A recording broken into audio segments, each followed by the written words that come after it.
everyone, my name is Quincy Davis, and if you're new, welcome to my channel. Thanks for checking out this lesson, and hopefully you'll enjoy it enough to press that like button and consider subscribing because I put out weekly drum lessons that I know will be helpful to you. All right, I'm really excited about this lesson, as I always am, because in this lesson, I'm going to break down eight drum solo techniques and approaches that you absolutely need. When you think about it, a drum solo is our opportunity to express ourselves in a way that we can't when we're just playing time, though that's great and we have to be expressive when we play time. Suddenly, there's no restrictions, so we can kind of do whatever we want. Okay, so even though I'm going to show you 8 drum solo techniques and approaches that you absolutely need, I don't want you to think about them as so separate from one another. In fact, in one solo, it's very common to use multiple approaches and techniques in one solo. So don't limit yourself to just one approach. And that way, it'll keep your solo much more interesting, exciting, and it'll keep the listener wondering what you're going to do next.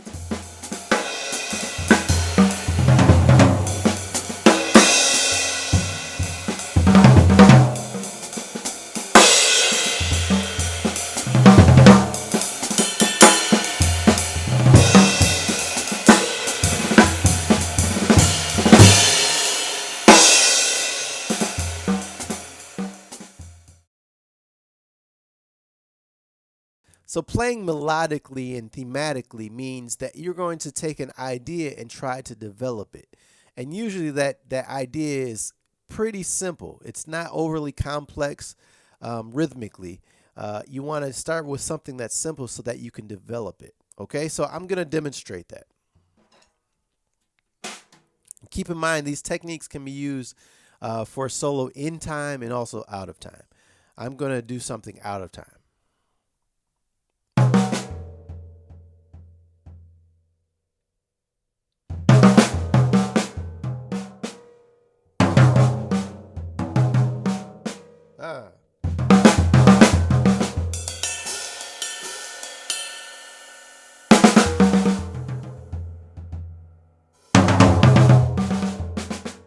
See how I'm developing it?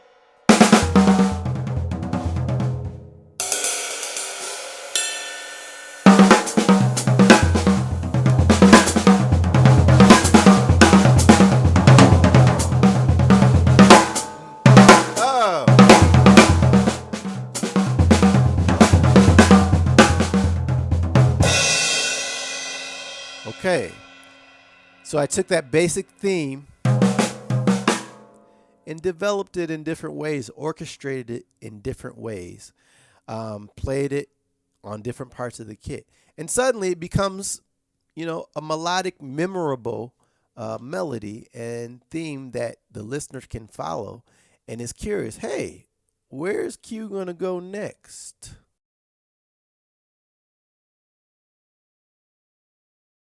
Rudiments. You've heard me talk about it many times if you're a subscriber. If you're not, you know what you got to do right now. You need to press that subscribe button, but I digress.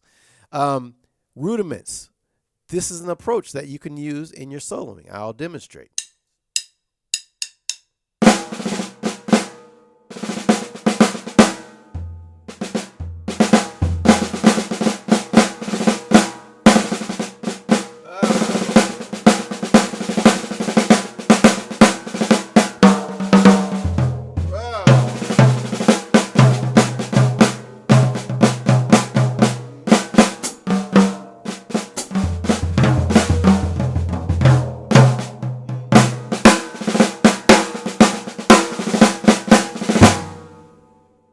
Right, and I'm just kind of making up something based on rudiments. And after a while of doing that, it kind of gets tiring. So you've got to go on to another approach. But doesn't that kind of sound like some of your favorite drummers? One drummer I think about specifically, or two, Philly Joe Jones. He used so many rudiments in such slick ways, much slicker than that. And then another drummer I think about is the great Steve Gadd. Right, a lot of his solos are based on rudiments.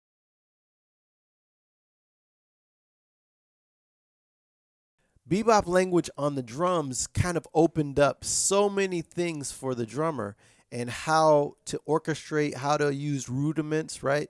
How to get around the drums. So many things when you think about drummers like Art Blakey and Max Roach and Kenny Clark and Philly Joe Jones and Jimmy Cobb, all these great drummers, Shelly Manne, so many great drummers that just kind of opened up a lot of things. And a lot of things that we play today, modern drumming, right, is based off of bebop drumming, okay? So with that said, you got to do some work, though. You got to study. You got to study the language, just like if you're going to learn a different language, speaking language, you got to actually do your homework and study the language of the greats. So I'll just kind of play something based off of the idea of using bebop. What?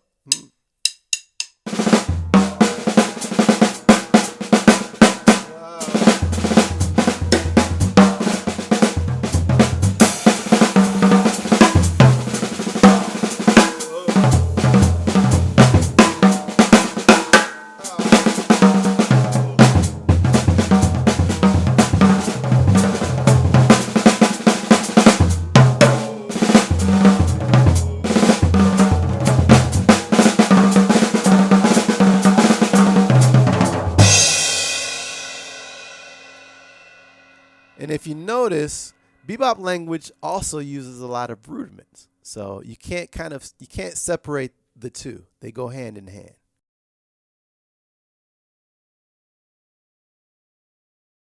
Okay, so taking a groove solo can be a really effective way of just kind of keeping the groove, but having a little more fun with it than you may get to behind a soloist. So having a little more freedom. Drummers I think about who do this amazingly are Steve Gadd, right? I've heard him do that. I'm sure you've heard him do that. Nate Smith, the great Nate Smith, and also Greg Hutchinson, right? I've heard him do it. And they all do it in different ways, but they're incredible. So I'll see what I can do.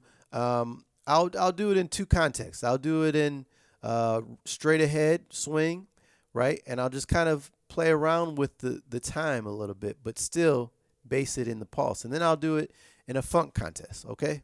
Contest, context, context. This is not a contest. Context, contest. Right? So I might start simple.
Okay, linear drumming.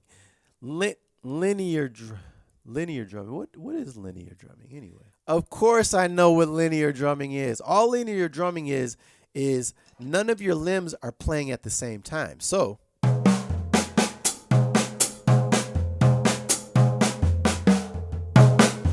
that's all it is. And it's a great way to open up your playing and open up your ideas and get you out of some kind of maybe bad habits or ruts. Maybe you feel like you're running out of ideas. Well, just open up things and start playing more linearly, and it could really change your playing a lot. So drummers that I think about associate with the styles: Tony Royster Jr., Gary Chafee has an incredible book on exactly this topic, linear drumming. Of course, the great Dennis Chambers, um, David Garibaldi with Tower of Power, of course. So many wonderful drummers. Al Foster is another drummer who involves and uses linear drumming. Bill Stewart involves it in different ways. So I think pretty much every great drummer uses it, especially in the more modern style, in different ways, some more than others.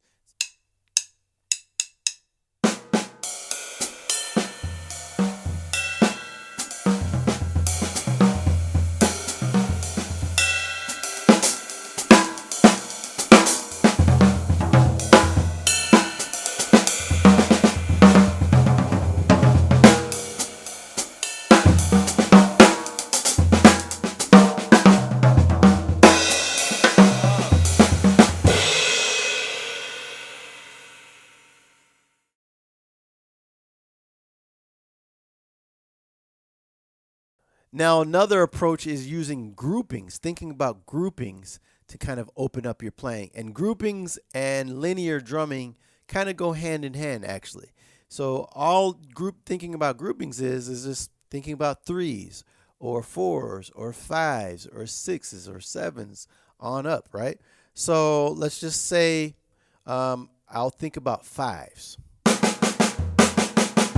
3, 4, 5. 1, 2, 3, 4, 5. Right? 1, 2, 3, 4, 5. 1, 2, 3, 4, 5. 1, 2, 3, 4, 5. So I'll use that. And of course, you can use different stickings. You can go right, right, left, left, bass drum. Or right. So many different combinations. Or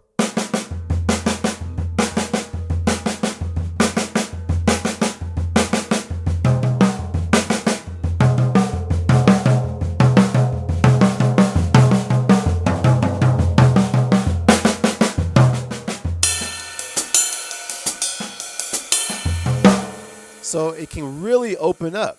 And I'll just kind of think about groupings in this demonstration. Different groupings, not just fives. So let's see what that sounds like.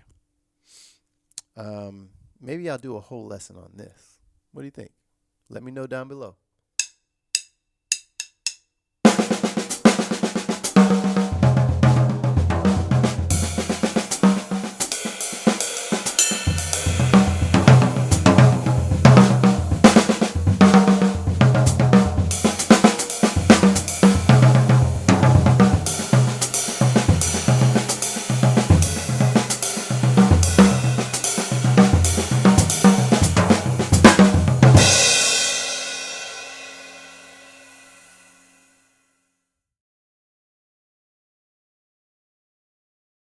Okay, so one of my favorite approaches is thinking more textural, right? It's easy to hit the drums loud and hard, and hit the cymbals loud and hard. And everyone likes that at some point, I think, right? But it's also really effective if you use the drums and cymbals in a more textural way. Drummers I associate with playing more textural include Paul Motion, right? Who just created such a beautiful sound from the instrument and kind of get sounds out of the instrument that you didn't know were there. Another drummer I think about is Matt Wilson, right? The great Matt Wilson. Same thing. Tony Williams, even though a lot of things that you're probably familiar with are more technical and high energy, he also used the drums in a great way, super texturally. If you listen to an album like Nefertiti. Another drummer, of course, is Bill Stewart. Bill Stewart does such an incredible job at creating a sound, a beautiful sound and tone from the kit and cymbals with such great touch. It requires great touch. Another drummer who you might not associate with this style is Mark Giuliano, who has a great book that might open up some ideas for you to get you thinking more textural. But he has such a great touch and open approach to playing the kit that it's very refreshing. So here's I'll do my best at trying to capture some textural sounds from my kit. Okay, here we go.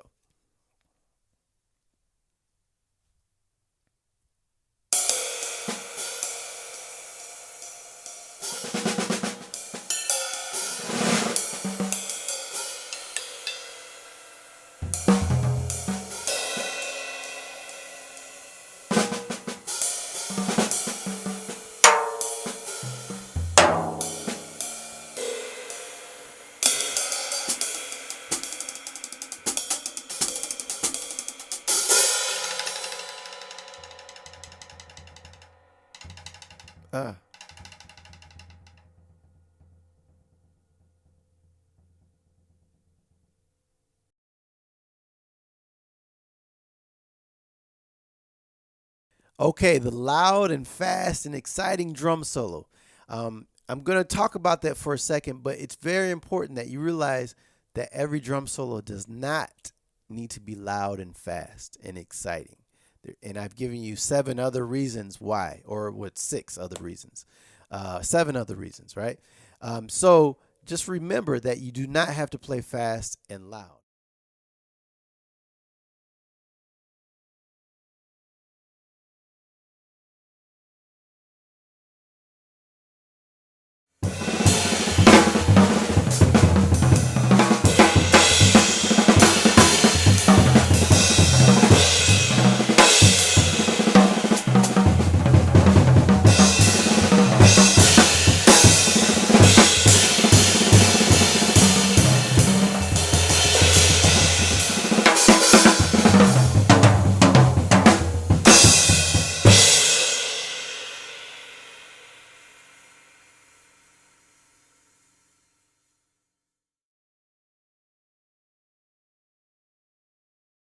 Okay, and lastly, to contrast the loud and fast, exciting drum solo that everyone's expecting, give them something that they're not expecting.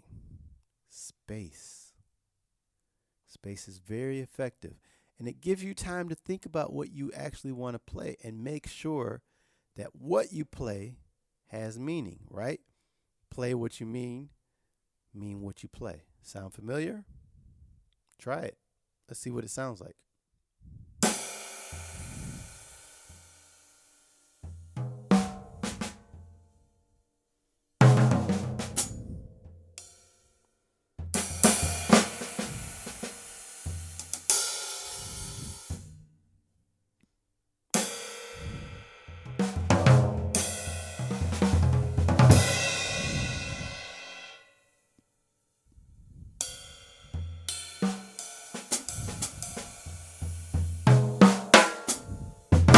Ah.